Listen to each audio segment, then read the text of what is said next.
selamat datang di channel YouTube UKM Sangkatama bersama saya Nisa Umufida, Ketua Divisi Tari UKM Sangkatama.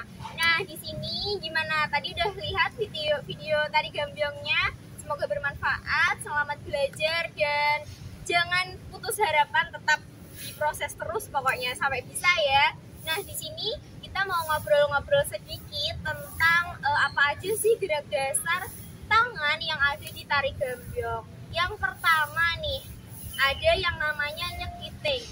Nah, jadi nyekiting itu posisinya jari tengah bertemu dengan ujung jari jempol. Jadi seperti ini.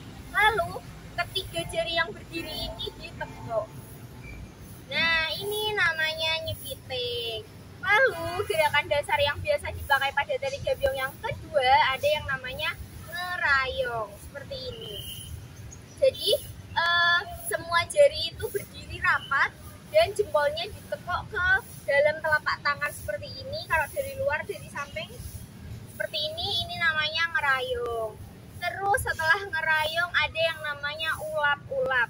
Nah, di awal tadi pasti teman-teman udah lihat di awal tari gambyong ada gerakan seperti ini namanya ulap-ulap. Posisinya jari telunjuk itu agak diturunkan dibandingkan dengan tiga jari yang lain dan jempolnya naik seperti ini. Seperti ini.